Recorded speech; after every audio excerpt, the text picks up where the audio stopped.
LSP kitchen ನೋಡ್ತಾ ಇರುವ ಎಲ್ಲ ವೀಕ್ಷಕರಿಗೂ ನಮಸ್ಕಾರಗಳು.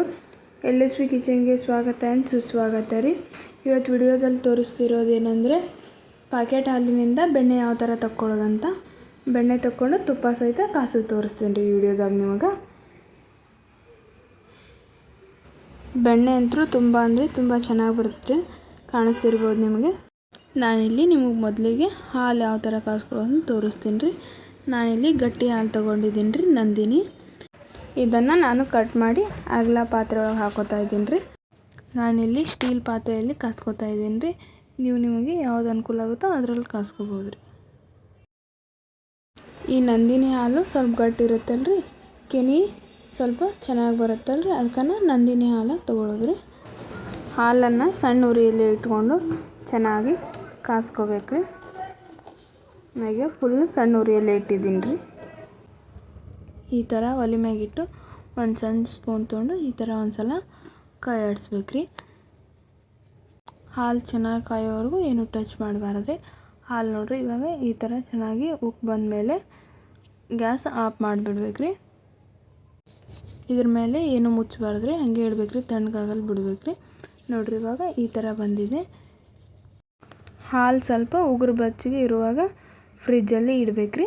3 ರಿಂದ 4 ತಾಸು. ಕೆನೆ ಫ್ರಿಜ್ಜಲ್ಲಿ ಇಟ್ಟರೆ ದಿಬ್ಬ ಬರುತ್ತೆ ರೀ. ನೋಡಿರಿ ನಾನು ಒಂದು 4 ತಾಸು ಇಟ್ಟಿದ್ನಿ. ಕೆನೆ ಎಷ್ಟು ದಿಬ್ಬ ಬಂದಿದೆ ಅಂತ ಕಾಣಿಸ್ತಿರ್ಬೋದು ನಿಮ್ಗೆ. ನಾನು ಈಗ ಒಂದು ಡಬ್ಬೆಯಲ್ಲಿ ಹಾಕೋತಾ ಇದ್ದೀನಿ ರೀ. ನಾನು ಈ ಕೆನೆಯನ್ನು ಒಂದು 15 ದಿನದಿಂದ ಸ್ಟೋರ್ ಮಾಡಿ ಇಟ್ಕೊಂಡಿದ್ದೀನಿ ರೀ. ನೋಡಿರಿ ಇಷ್ಟಾಗಿದೆ. ನೀವು ಯಾವಾಗ ಬೆಣ್ಣೆ ಮಾಡ್ಕೊತಿರ್ತೀರಲ್ಲ, ನಾಳೆ ಬೆಣ್ಣೆ ಮಾಡ್ಕೊಳ್ಳೋದಿತ್ತಂದ್ರೆ ಇವತ್ತಿನಂತೆ ಸ್ವಲ್ಪ ಹೆಪ್ಪು ಹಚ್ಬೇಕು ರೀ. ಅದಕ್ಕೆ ನಂದು ಇಷ್ಟಾಗಿದೆ ಇವಾಗ ರೀ. ಈಗ ಬೆಣ್ಣೆ ಮಾಡೋದನ್ನು ತೋರಿಸ್ತೀನಿ ಬನ್ನಿ ನಿಮಗೆ. ಒಂದು ಮಿಕ್ಸರ್ ಜಾರ್ ತೊಗೊಂಡಿದ್ದೀನಿ ರೀ. ನಾನಿಲ್ಲಿ ಮಿಕ್ಸರ್ ಜಾರ್ ತೊಗೊಂಡು ಸ್ವಲ್ಪ ಕೆನೆ ಹಾಕೋಬೇಕು ರೀ. ಇದ್ರಾಗ ನೀವು ಸ್ವಲ್ಪ ಇತ್ತಂದ್ರೆ ಒಂದೇ ಸಲನೂ ಹಾಕೋಬೋದು ರೀ. ನಾನು ಸ್ವಲ್ಪ ಇಲ್ಲಿ ಜಾಸ್ತಿನೇ ಇದೆ ರೀ, 2 ರಿಂದ 3 ಸಲ ಆಗತ್ತೆ ರೀ ನನಗೆ. ಈಗ ಒಂದು ಸಲ ಹಾಕೊಂಡು ತೋರಿಸ್ತೀನಿ ರೀ ನಿಮಗೆ ಯಾವ ಥರ ಅಂತ. ಇವಾಗ ಇಷ್ಟು ಹಾಕ್ಕೊಂಡಿದ್ದೀನಿ ರೀ. ಇವಾಗ ಇದಕ್ಕೆ ಒಂದು ಗ್ಲಾಸಷ್ಟು ನೀರು ಸೇರಿಸ್ಕೊತಾ ಇದ್ದೀನಿ ರೀ. ನಾನು ನೀರು ಸೇರಿಸ್ಕೊಂಡ್ಬಿಟ್ಟು ಇವಾಗ ಇದನ್ನು ಮಿಕ್ಸರ್ಗೆ ಹಾಕೊಂಬರ್ಬೇಕು ರೀ. ಇದನ್ನು ಹಿಂಗೆ ಪೂರ್ತಿ ಚಾಲು ಮಾಡಬಾರ್ದು ರೀ. ಬಂದ್ ಮಾಡೋದು ಚಾಲು ಮಾಡೋದು, ಬಂದ್ ಮಾಡೋದು ಚಾಲು ಮಾಡೋದು ಮಾಡ್ಬೇಕು ರೀ. ಅಂದರೆ ಬೆಣ್ಣೆ ಚೆನ್ನಾಗಿ ಬರುತ್ತೆ ರೀ ಇದು. ನೋಡಿರಿ ಈಗ ನಾನು ಬಂದ್ ಮಾಡೋದು ಚಾಲು ಮಾಡೋದು, ಬಂದ್ ಮಾಡೋದು ಚಾಲು ಮಾಡೋದನ್ನು ಮಾಡಿದ್ದೀನಿ ರೀ. ಜಾಸ್ತಿ ಏನು ಮಾಡೋದು ಬೇಡ್ರಿ, ಒಂದು 2 ರಿಂದ 3 ನಿಮಿಷ ಮಾಡಿದ್ರೆ ಬೆಣ್ಣೆ ತುಂಬ ಚೆನ್ನಾಗಿ ಬರುತ್ತೆ ನೋಡಿರಿ. ಸ್ವಲ್ಪ ತಣ್ಣಗಿರೋ ನೀರು ಹಾಕ್ಕೊಂಡ್ರೆ ಬೆಣ್ಣೆ ಬೇಗನೆ ಬರುತ್ತೆ ರೀ. ನಾನಿಲ್ಲಿ ತಣ್ಣಗಿರೋ ನೀರು ಹಾಕ್ಕೊಂಡಿದ್ದೀನಿ ರೀ. ನೋಡಿರಿ ಇವಾಗ ಇದು ಈ ಥರ ಆಗಿದೆ. ಇನ್ನೂ ಬಂದಿಲ್ಲ ರೀ ಇದು. ಇದಕ್ಕೆ ಇನ್ನೊಂದು ಸ್ವಲ್ಪ ನೀರು ಹಾಕ್ಕೊಂಡ್ಬಿಟ್ಟು ಇನ್ನೊಂದು ಸಲ ಮಿಕ್ಸರ್ಗೆ ಹಾಕೋಬೇಕು ರೀ. ನಾನಿಲ್ಲಿ ಇನ್ನೊಂದು ಅರ್ಧ ಗ್ಲಾಸಷ್ಟು ನೀರು ಹಾಕ್ಕೊಂಡಿದ್ದೀನಿ ರೀ. ಹಾಕ್ಕೊಂಬಿಟ್ಟು ಇನ್ನೊಂದು ಸಲ ಮಿಕ್ಸರ್ಗೆ ಹಾಕೋತೀನಿ ನೋಡಿರಿ ಇವಾಗ.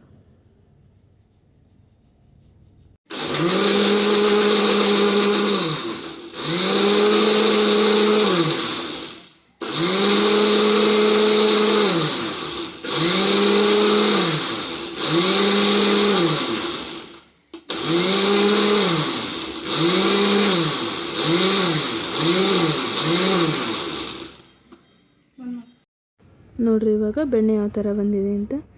ನೋಡಿರಿ ಎಷ್ಟು ಗಟ್ಟಿಯಾಗಿ ಚೆನ್ನಾಗಿ ಬಂದಿದೆ ಅಂತ ಕಾಣಿಸ್ತಿರ್ಬೋದು ನಿಮ್ಗೆ. ಇದನ್ನು ನಾನು ಒಂದು ಪಾತ್ರೆ ಒಳಗೆ ಹಾಕೋತಾ ಇದ್ದೀನಿ ರೀ. ಇನ್ನೊಂದು ಬ್ಯಾಚ್ ಹಾಕಿ ಕೂಡ ನಿಮ್ಗೆ ತೋರಿಸ್ತೀನಿ ರೀ. ಉಳಿದಿತ್ತಲ್ಲ ರೀ, ಅದು ಕೂಡ ಇವಾಗ ಹಾಕೊಳಕತ್ತೀನಿ ರೀ ಕೆನೆ. ಇದಕ್ಕೆ ಸ್ವಲ್ಪ ತಣ್ಣಗಿರೋ ನೀರು ಹಾಕ್ಕೊಂಡ್ರೆ ಬೇಗನೆ ಬರುತ್ತೆ ರೀ ಬೆಣ್ಣೆ, ಮತ್ತು ಗಟ್ಟಿ ಕೂಡ ಇರುತ್ತೆ ರೀ ಬೆಣ್ಣೆ. ನಾನೀಗ ತಣ್ಣನೆ ನೀರನ್ನು ಹಾಕ್ಕೊಂಡಿದ್ದೀನಿ ರೀ. ಹಾಕೊಂಡ್ಬಿಟ್ಟು ಇನ್ನೊಂದು ಸಲ ಮಿಕ್ಸರ್ಗೆ ಹಾಕೊಂಬರ್ತೀನಿ ರೀ.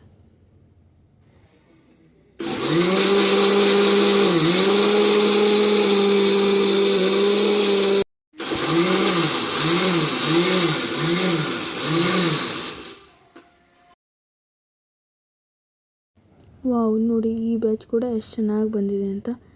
ನೋಡಿ ಎಷ್ಟು ಗಟ್ಟಿಯಾಗಿ ಬಂದಿದೆ. ಇದು ಕೂಡ ಒಂದು ಪಾತ್ರೆ ಒಳಗೆ ಸೇರಿಸ್ಕೋತಾ ಇದ್ದೀನಿ ರೀ. ನಾನು ಎಲ್ಲ ಉಳಿದಿತ್ತು, ಇನ್ನೊಂದು ಬ್ಯಾಚ್ ಉಳಿದಿತ್ತು ರೀ, ಅದು ಕೂಡ ಇದೇ ಥರ ಮಿಕ್ಸರ್ಗೆ ಹಾಕ್ಕೊಂಬರ್ತೀನಿ ರೀ.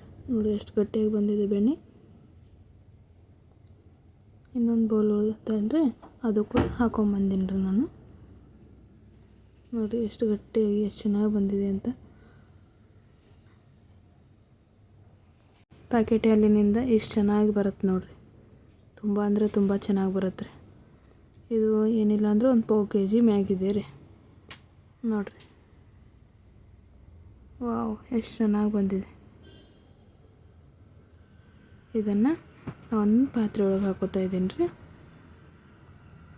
ಇದನ್ನು ಚೆನ್ನಾಗಿ ವಾಶ್ ಮಾಡ್ಕೋಬೇಕು ರೀ.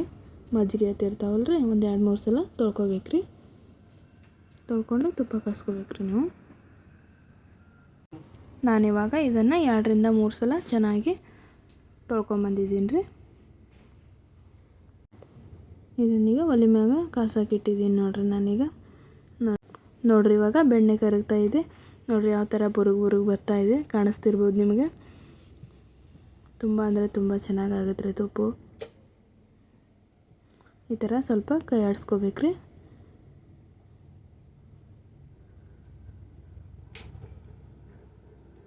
ನೀವು ಯಾರಾದರೂ ದಿನಾಲೂ ಪ್ಯಾಕೆಟ್ ಹಾಲು ತರ್ತಿದ್ರಿಂದ ಈ ಥರ ನಂದಿನಿ ಹಾಲು ತಂದು ನೀವು 8 ದಿನಕ್ಕೊಮ್ಮೆ ಬೆಣ್ಣೆ ಮಾಡ್ಕೋಬೋದು ನೋಡಿರಿ. ಈ ಥರ ಇನ್ನೊಂದು ಸಲ ಬುರುಗು ಬರ್ತಾ ಇದೆ ನೋಡಿರಿ. ಚೆನ್ನಾಗಿ ಕೈ ಆಡಿಸ್ಕೋಬೇಕ್ರಿ.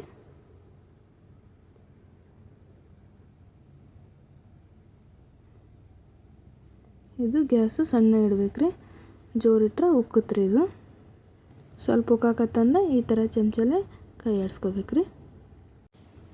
ನೋಡಿರಿ ಇವಾಗ ಎಲ್ಲ ಬುರುಗು ಹೋಗಿ ಈ ಥರ ಚೆನ್ನಾಗಿ ಕುದೀತಾ ಇದೆ ರೀ. ಇನ್ನೂ ಚೆನ್ನಾಗಿ ಕುದಿಬೇಕ್ರಿ ಅದು. ಇದಕ್ಕೆ ಈ ಥರ ಕುದೀತಾ ಇರೋ ಸಮಯದಲ್ಲಿ ಒಂದು ಏಲಕ್ಕಿ ಕುಟ್ಬಿಟ್ಟು ಸೇರಿಸ್ಕೋತಾ ಇದ್ದೀನಿ ರೀ ನಾನು. ಸ್ವಲ್ಪ 1-2 ಕಾಳಷ್ಟು ಮೆಂತ್ಯ ಹಾಕೋತಾ ಇದ್ದೀನಿ ರೀ. 1-2 ವೀಳ್ಯದೆಲೆ ಹಾಕೋತಾ ಇದ್ದೀನಿ ರೀ. ವೀಳ್ಯದೆಲೆ ಹಾಕಿದ್ರೆ ಸಿಡಿ ಚಾನ್ಸಸ್ ಇರುತ್ತೆ ರೀ, ನೀವು ನೋಡಿಕೊಂಡು ಹಾಕೋಬೋದು ರೀ.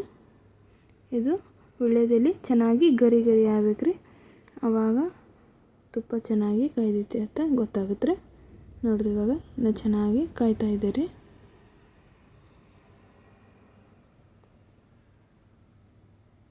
ಇವಾಗ ನೋಡಿ ಆಲ್ಮೋಸ್ಟ್ ತುಪ್ಪ ಚೆನ್ನಾಗಿ ಕಾಯ್ದಿದೆ ರೀ. ಈಗ ವೀಳ್ಯದೆಲೆ ಎಲ್ಲ ಚೆನ್ನಾಗಿ ಗರಿ ಆಗಿವೆ ರೀ. ನೋಡಿರಿ ಕಾಣಿಸ್ತಿರ್ಬೋದು ನಿಮ್ಗೆ. ಗಸಿ ಎಲ್ಲ ಕೆಳಗೆ ಅಂಟ್ಕೊಂಡಿದೆ ರೀ. ನಮ್ಮ ಕಡೆ ಈ ಥರ ಕೆಳಗೆ ಅಂಟ್ಕೊಳುತ್ತಲ್ರಿ, ಅದಕ್ಕೆ ಗಸಿ ಅಂತಂತಾರೆ ರೀ. ನಾನೀಗ ಇದಕ್ಕೆ ಒಂದು ಚಿಟಿಕೆಯಷ್ಟು ಉಪ್ಪು ಹಾಕಿಬಿಟ್ಟು ಮುಚ್ಚಿದ್ದೀನಿ ರೀ. ಇವಾಗ ಸಾಣಿಸ್ಕೋತಾ ಇದ್ದೀನಿ ನೋಡಿರಿ. ನಾನಿಲ್ಲಿ ಒಂದು ಪಾತ್ರೆ ತೊಗೊಂಡು ಸಾಣಿಸ್ಕೊಂಡು ತೋರಿಸ್ತೀನಿ ರೀ ನಿಮಗೆ ಎಷ್ಟಾಗಿದೆ ಅಂತ. ಏಲಕ್ಕಿ ಮೆಂತ್ಯ ಏನು ಹಾಕಿರ್ತೀವಿ ರೀ, ಈ ಸಾಣಿಗೆ ಒಳಗೆ ಉಳಿತಾವ್ರಿ. ತುಂಬ ಅಂದರೆ ತುಂಬ ಚೆನ್ನಾಗಿ ತುಪ್ಪ ಗಮ್ಮಂತ ಸ್ಮೆಲ್ ಬರ್ತಾ ಇದೆ ರೀ. ನೋಡಿರಿ ಈಗ ಏಲಕ್ಕಿ ಮೆಂತ್ಯ ಹಾಕಿದ್ವಿಲ್ಲ ರೀ, ಇಲ್ಲೆಲ್ಲ ಸಾಣಿಗೆಗೆ ಉಳ್ದಾವ್ರಿ. ನೋಡಿರಿ ತುಪ್ಪ ಇಷ್ಟಾಗಿದೆ ನಂದು. ನೀವು ಇದನ್ನು ತುಪ್ಪ ಫ್ರಿಜ್ಜಲ್ಲಿ ಕೂಡ ಇಟ್ಕೋಬೋದು ರೀ, ಇಲ್ಲಾಂದ್ರೆ ಹೊರಗೆ ಕೂಡ ಇಟ್ಕೊಂಡು ಬಳಸ್ಬೋದು ರೀ. ವಿಡಿಯೋ ಎಲ್ಲರಿಗೂ ಇಷ್ಟ ಆಗೈತೆ ಅಂತ ಅನ್ಕೋತೀನಿ ರೀ. ಇಷ್ಟ ಆದರೆ ಲೈಕ್ ಶೇರ್ ಕಮೆಂಟ್ ಮಾಡಿರಿ. ಮತ್ತು ಮುಂದಿನ ವಿಡಿಯೋದಾಗ ಸಿಗ್ತೀನಿ ಅಂತ. ಅಲ್ಲಿವರೆಗೆ ಬಾಯ್ ಬಾಯ್.